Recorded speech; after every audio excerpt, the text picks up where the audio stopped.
Imagine this. A charismatic young man, charming and self-assured, stands before you, looking like the friendly neighbor next door. No one would suspect that behind this smiling face lies a ruthless serial killer. His name is Ted Bundy, and in the 1970s, he terrorized the United States with a series of brutal murders that shocked the nation. Bundy was considered one of the most dangerous men of his time, and his story remains one of the most terrifying and captivating cases in criminal history. How could a man who appeared so friendly and trustworthy be such a monster? Today, we dive into the chilling tale of Ted Bundy, unraveling his horrific crimes and the shocking double life he led. Ted Bundy was born on November 24, 1946, in Burlington, Vermont. His childhood was difficult, marked by family conflicts and hidden truths. He grew up with his grandparents, whom he believed were his parents, only to later discover that his supposed sister was actually his mother. This revelation disturbed him deeply and left lasting scars on his psyche. Despite his troubled childhood, Bundy developed into a handsome, intelligent young man who captivated those around him with his charm and confidence. In the early 1970s, Bundy attended university in Washington and became actively involved in politics.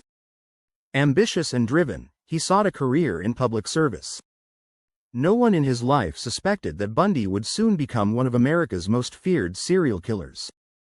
The facade of the perfect citizen was merely a mask hiding a sadistic killer. His first known killing spree began in 1974. Young women in Seattle and the surrounding areas began to disappear without a trace, leaving police puzzled. The victims had striking similarities. They were young, attractive, mostly students, and all had long, dark hair parted in the middle. The murders were brutal, and the victims were often taken to remote locations and murdered in cold blood. Bundy used his charm and polite demeanor to win the trust of his victims, often pretending to be injured or helpless, with a cast on his arm or crutches, and asking women for help. Once they let down their guard, he struck without mercy. For a long time, police were unable to connect the cases, allowing Bundy to continue his killing spree unchecked. However, the story took a critical turn in the summer of 1974 at Lake Sammamish. Several witnesses saw a well-dressed man introducing himself as Ted and asking two young women to help him carry some items. Both women disappeared and were later found dead. For the first time, police had a name, Ted, and a rough description of the killer. Despite this breakthrough, Bundy managed to evade the police, continuing his killing spree across other states, including Utah, Idaho, and Colorado. His tactics grew more sophisticated, and he adapted his methods to keep the authorities guessing. He traveled across the country, making it nearly impossible for law enforcement to track him. Bundy seemed untouchable, apparently enjoying the cat and mouse game he played with the police. But in 1975, the unthinkable happened.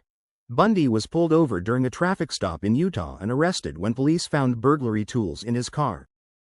During his detention, he contradicted himself repeatedly, raising suspicions.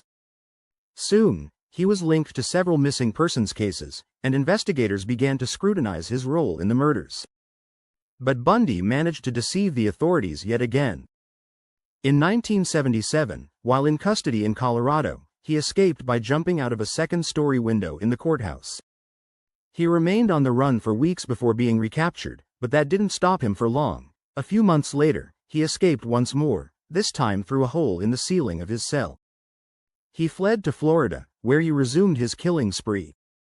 His last known attack, and the one that ultimately led to his final capture, was especially brutal. In January 1978, Bundy broke into a sorority house at Florida State University, where he killed two young women in their sleep. Just a few weeks later, he was apprehended again, this time for good. Police found evidence in his possession linking him to several murders across different states. During his trial, Bundy chose to represent himself, creating a media sensation. The trial captivated the world, and people watched in fascination as the charming, intelligent man defended himself in court. Initially, Bundy denied all charges, but the evidence against him was overwhelming. Eyewitness testimonies, forensic evidence, and Bundy's behavior in the courtroom convinced the jury, and he was sentenced to death in 1979. Despite his conviction, Bundy remained a captivating figure for the public and psychologists alike. In the years leading up to his execution, he gave numerous interviews, revealing chilling details about his crimes and mindset. Until the end, Bundy remained manipulative and calculating, carefully choosing his words and showing no remorse. Just before his execution in 1989, he confessed to over 30 murders, though the actual number of his victims remains unknown.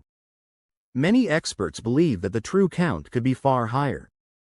The case of Ted Bundy remains one of the most disturbing stories in criminal history. How could a man with charm, intelligence, and ambition become such a vicious killer? His story exposes the darkest depths of the human psyche and raises questions that linger unanswered even decades later. Was Bundy shaped by a troubled childhood, or does evil lie dormant within us all, waiting to be awakened?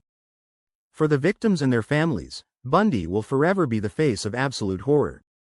If this story has gripped and intrigued you as much as it has us, please consider subscribing and giving us a like. On our channel, we explore more shocking and psychologically profound cases. Don't forget to hit the bell so you won't miss any of our stories, and stay tuned for the next video.